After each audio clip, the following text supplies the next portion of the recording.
All right, so this video I want to do a totally strange, weird, and odd kind of off-the-wall thing and just look at basic definitions for the word spirituality.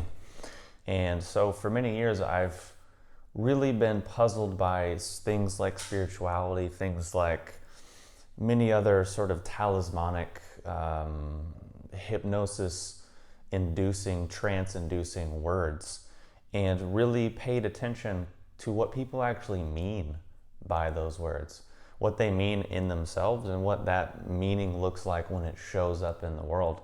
So what I've done here is kind of compiled some general dynamics and concepts that I've seen over the years to really be the quite most common underlying dynamics and driving forces, and generally what people actually mean when they use this word.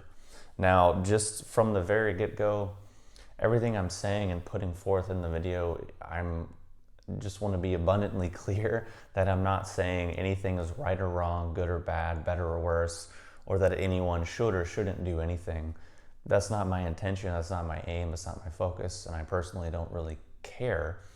What my focus and aim is just getting clarity for words, understanding terminology, and generally creating some type of awareness around what things actually mean and how things actually show up. Which is, let's say I wanted to be like, look, I'm a master of chefing, of creating food. I'm a master of cooking food of all different cultures, and I've blended it together, and I have a fusion of, this amazing cuisine. But let's say we looked at the backstory and said, oh, well, how did you arrive at that? And I said, well, what I did was I grew up in a small town in America, and I tried all the local fast food restaurants. I had the Chinese one, the Indian one, the Japanese one, the American one, all the different versions of that. I had the Italian one, had the Mediterranean one. I had all the just fast food restaurants in my area, and really I just went there once, and I had a meal of each, but I really, in my heart, I just love cheeseburgers and french fries, so really that's what all I really care about. So I just was trying to get as close to I could to that experience that I already liked from all of those different cuisines. But then that was my experience, but I'm able to synthesize all of that, all of these ancient, all this cultural knowledge, and put it together in a fusion, and now I'm presenting it out into the world, and I'm sharing this thing because it transformed my life, and I really have seen the light, so to speak. Now let's look at that story, and we're going to unpack it moving through what I've written on the board. So the first most obvious thing to understand is that that story is pretty much almost the best example of what we're dealing with when we want to enter into the world of Eastern arts, whether that's martial arts, internal martial arts, meditation, Qigong, Neigong, various other forms of these things. And that, but also worse, because there's also factors of translation between language, translation between time, translation between cultural contexts. The different values of each of those languages, geographies, cultural contexts, people, places, are all very different. We have that, and then we have the fact that there's a huge qualitative difference in skill level and understanding in anyone that's communicating and sharing these things. That's one aspect. Another is just the huge variety of people just trying to make money, or trying to scam or take advantage of other people, or develop power or some other motivation. So it's a really quite a dodgy world. But then let's bring it back to our original metaphor. Let's say we grew up in this small town and all the food we ate was genetically modified. What we knew as an apple was, red delicious apple coated in 3 inches of wax. that had been sitting on a shelf for months. And what we knew as a tomato was something that was really hard and almost like a tennis ball, but it was like kind of green and white on the inside, but weirdly red on the outside. And that's what we knew a tomato was. So let's say 50 years of our life, that's what we knew as an apple and a tomato. Then we could rightfully ask, well, what real basis or what real experience do we have then in the world of apples and in the world of tomatoes? Because our view of what those things are is so small. And then we tie it in with the things that we'll get into here, and then it becomes a really tricky, kind of dodgy situation, when in reality, what we had is actually nothing at all close to what an apple is or an apple could be. It's actually a bit of a different creation. So just some kind of metaphors and imageries to get started. But first, we'll get into an actual definition. We'll compare and contrast a clear definition, which would more closely mirror what words actually mean and how they are actually used within the original context. And then we're looking at how it shows up in modern times right now in the world. And obviously I'm speaking primarily from America because it's where I live and that's part of my bias. And from what I've seen traveling, it's kind of true all over the world, even in Asian countries, because people kind of idealize, oh, well, in China it's better, or in Taiwan it's better. Some ways it's actually worse. So let's get into some actual, what do people actually mean by spirituality? Generally, what I've really seen is hedonism, escapism, morality, ethics, salvation, psychotherapy, collectivism / communism, physical health, or creativity. These are generally, when you look at what people actually mean, how it actually shows up in the world, this is generally what it's connected to. Now I'll unpack it a little bit more because these words are kind of loaded and I'm making a video defining things, so I need to define the things that I'm using to define things. Hedonism would be basically that spirituality is like to make you feel good, or whatever makes you feel good is spirituality. And I want to be crystal fucking clear when I'm saying this, that everything that I'm saying is based on years of observation, years of thought, and for each one of these things I could probably go through at least 5 to 12 different people right off the top of my head and give clear quotes from these people and give specific analysis and data for each thing. But I'm not going to do that because that's going to take hours and that's be a bit of exhausting. So hedonism, the idea that, oh, spirituality is like whatever, makes you feel good. So this shows up commonly, one big example is like transformational festivals, like, oh, we're going to all come together and love each other and feel good and it's going to change the world, and that's our spirituality because we're healing the planet. And it's like, well, if you actually look at the mechanics of what that is and what that's saying, is generally salvationism and Christianity slightly rearranged. You just change the words. And the other permutations of that is like spirituality is sexuality, or spirituality is found through psychedelics and drug experiences, or spirituality is found through like, oh, my relationships and my relationship to love and loving other people. Well, yes and no, but ultimately what all of those things are talking about is just hedonism. I mean, that's the definition of the word, and then you look at the actual usage, the principle and the application underlying it, and the view that underlies it, and that's what the word means.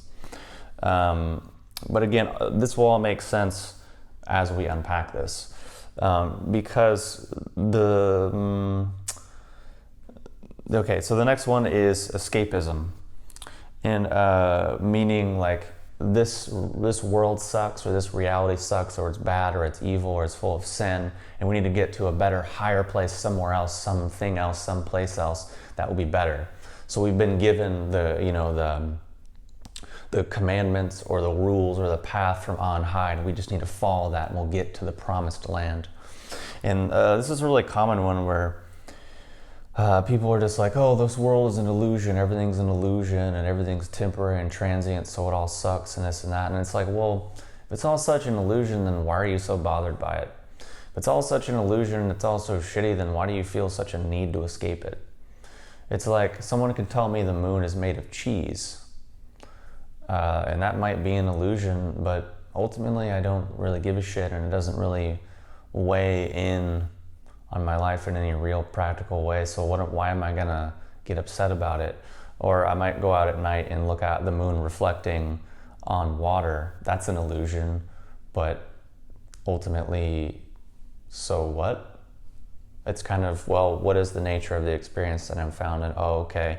What is the actual practical application, the principle underlying? Oh, okay. Is that fitting into actually cultivating the qualities and etc.? But anyways, different thing. That's one thing. And another we get into is morality, meaning like how, I guess morality and ethics are quite closely linked, but generally the people that are really the most into morality and ethics are generally some of the worst people.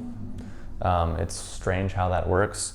So for example, morality, ethics being like, you need to be a nice person, you need to be a good person, you need to be nice, you need to love people, you need to not lie, cheat, and steal, you need to not do these things.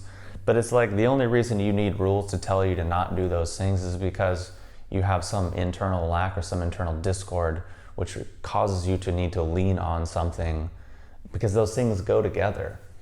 Because if you really got and understood those things, then you wouldn't need the external training wheels or crutches, you would just kind of do it. So meaning that if we're obsessed with operating at that level, it means there's something else that's really going on.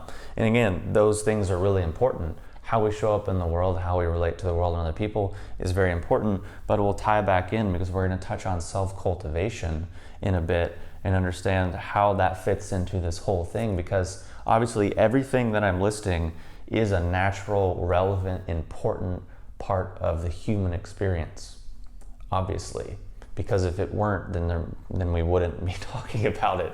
It's kind of obvious, which is why I'm said it from the beginning and I'm saying again, I'm not saying anything is good or bad, right or wrong, better or worse, should or shouldn't.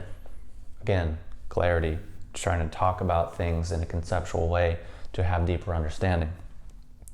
But another example of this is like, I can think of a handful of people that are so obsessed with cultivating authentic connection and relating to people and having an open heart and being present and showing up with consciousness and blah, blah, blah, blah, blah. But they're actually the least of those things of the people that I've met. For example, they're all about being present, but when you hang out with them, they're on their phone their entire time.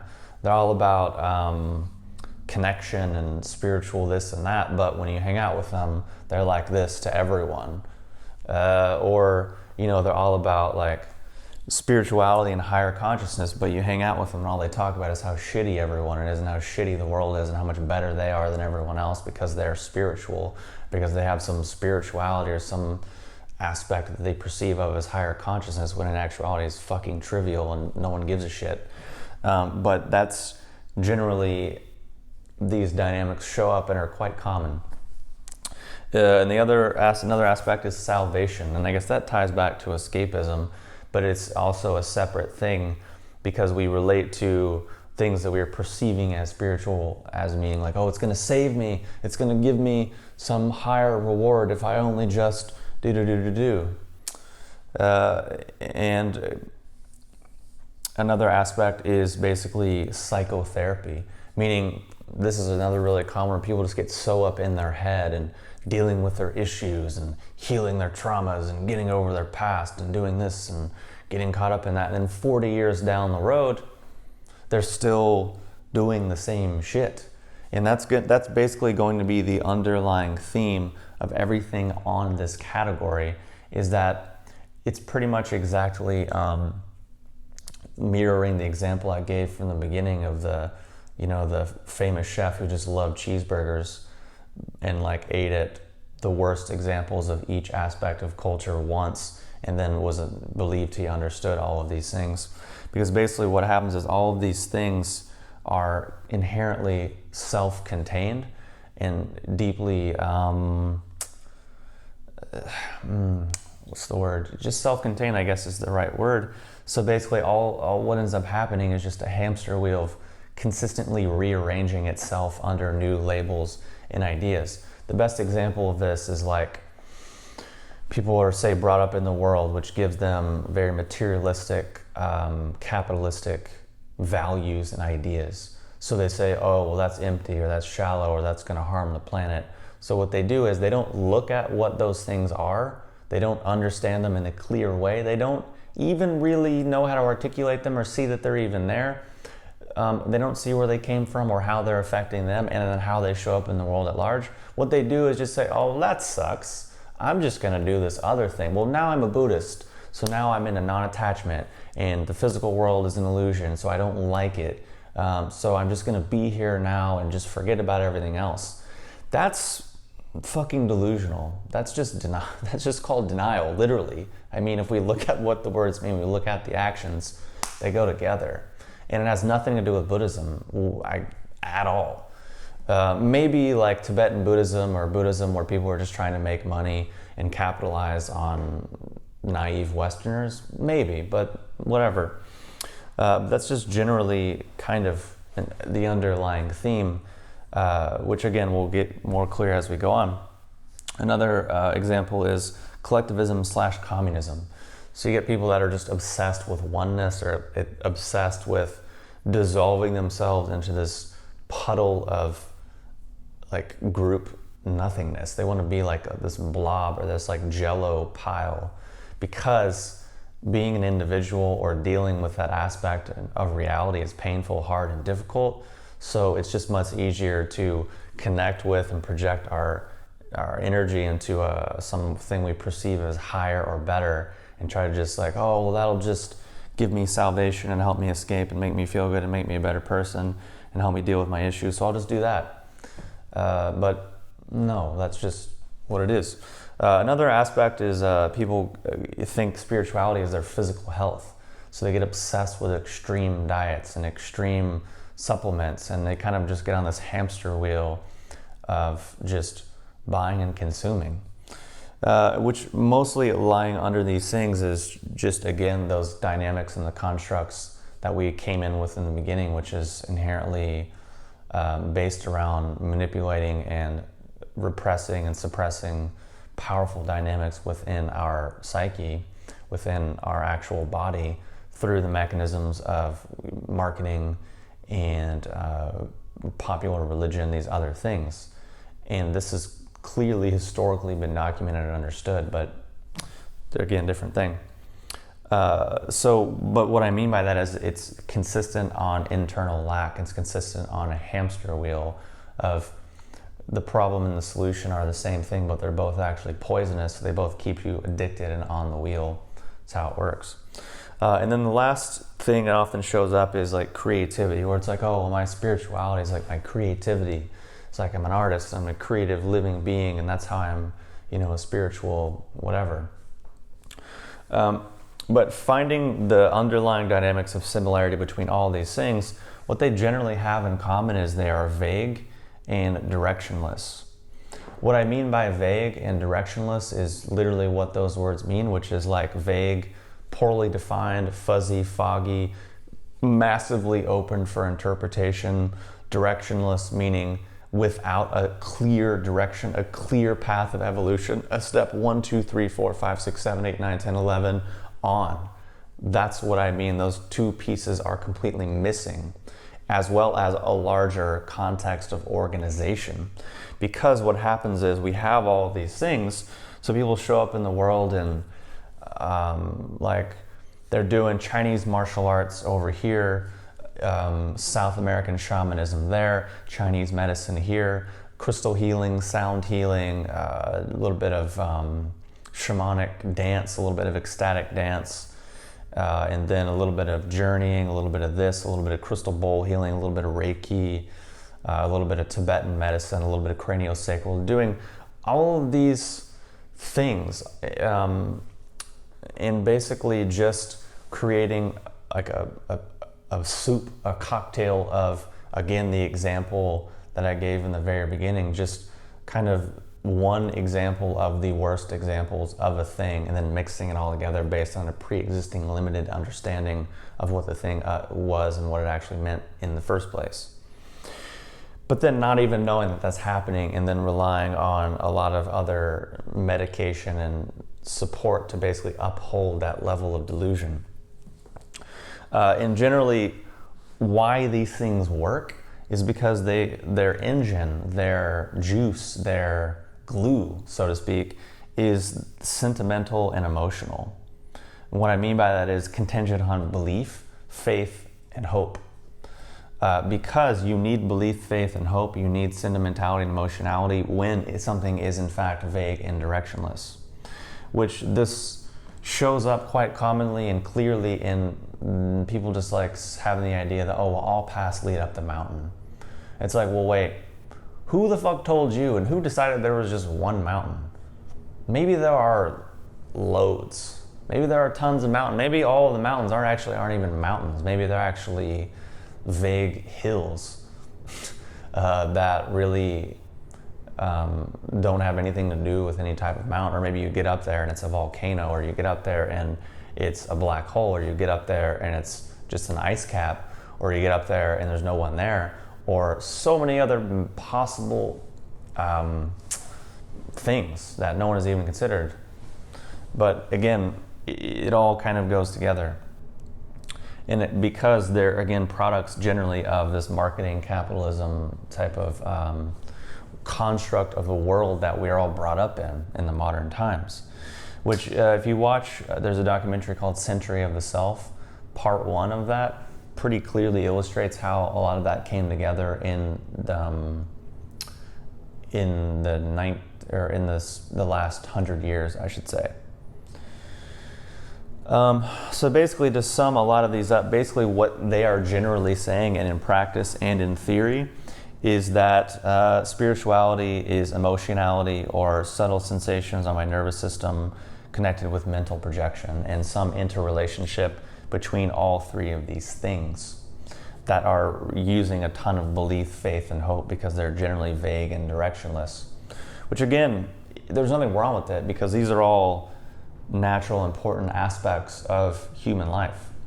But when we look at them in contrast with other definitions and ways of looking at it, can see some differences. So getting over to another way of looking at it is that, what is spirituality? Well, it could be a practice or set of practices to excite and amplify spirit, or perhaps nourish the spirit via certain states of consciousness. Now, those things could be taken a lot of different ways. I think generally what most people in modern times that are interested in spirituality hear that definition and immediately, oh yeah, I do that. I do my dance on this week. I soak in hot springs on this week. I get a massage on this week. I read this book. I do this. I'm nice to people. I'm a good person. I'm a vegetarian. I drive a Prius. I do all these things. So yeah. Those are all my practices that excite and amplify my spirit, because it gives me some emotional response. I feel something in my nervous system, and it tickles and amplifies my mental projection, and really gives me a better version of an idea of myself. So yeah, I got that. Case closed. I'm done. And it's like, so you just love cheeseburgers is what you're telling me?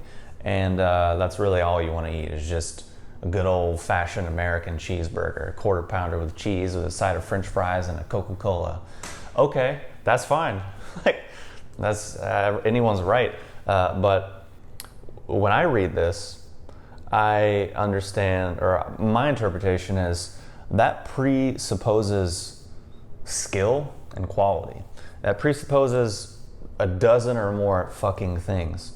And then I ask, well, what do they mean by stillness? What do they mean by spirit? Because that could mean a lot of different things, depending on where we're coming from. And another way of looking at it is also a systematic process of skill building and quality development, to set up skills and conditions and variables to work up to working with spirit. Because we have to understand, or at least what stands out to me is that each tradition or lineage will have different goals, different ways of using the terms, different ways of defining what spirit is, or what stillness is, or what emptiness is, or what a certain energy center is and does, all incredibly different. They'll have their own mountain and their own path up a mountain. They might have dozens of mountains and dozens of paths of mountains, maybe.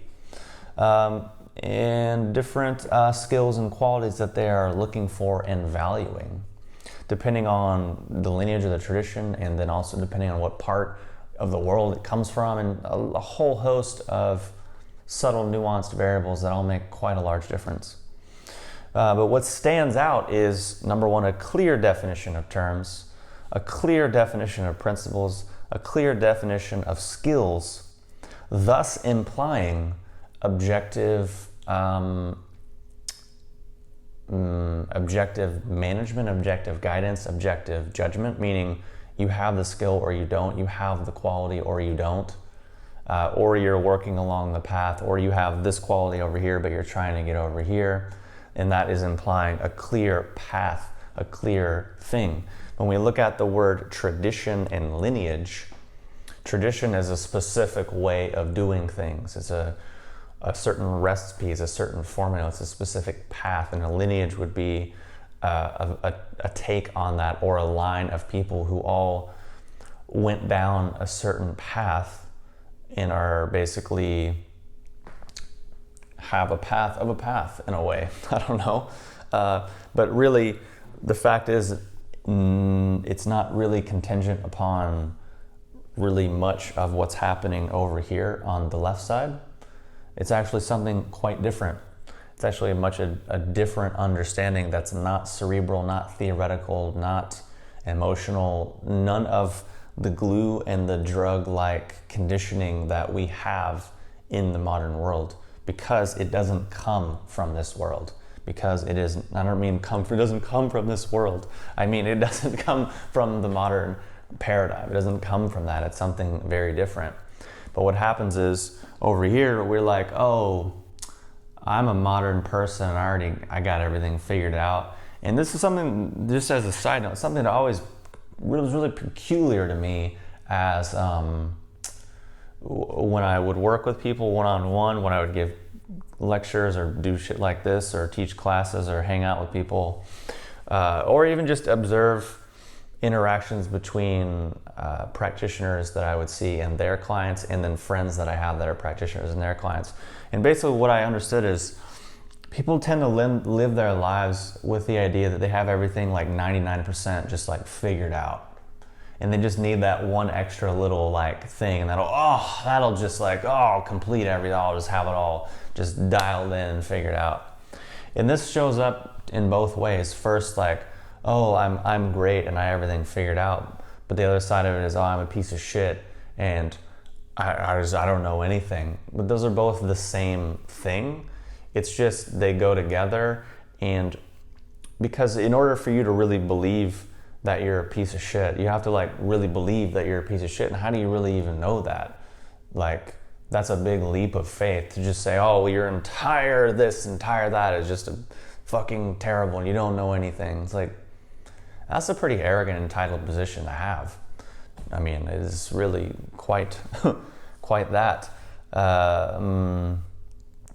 But it's just confusing that people tend to live in that mode, which is why probably people get really upset with this video, and who knows, but it's just really a bit of a conundrum, when in actuality, I think, anyways, I got off on a little bit of a tangent. We'll just leave it at that. And finally talk about self-cultivation, because self-cultivation and spirituality aren't necessarily the same thing if we're using these definitions of terms. Self-cultivation is kind of a separate yet also deeply important thing, because There are people who develop, spiritually and have power and have attainment and could be really highly advanced beings, but they could be fucking assholes. They could be complete scumbags. And this does happen.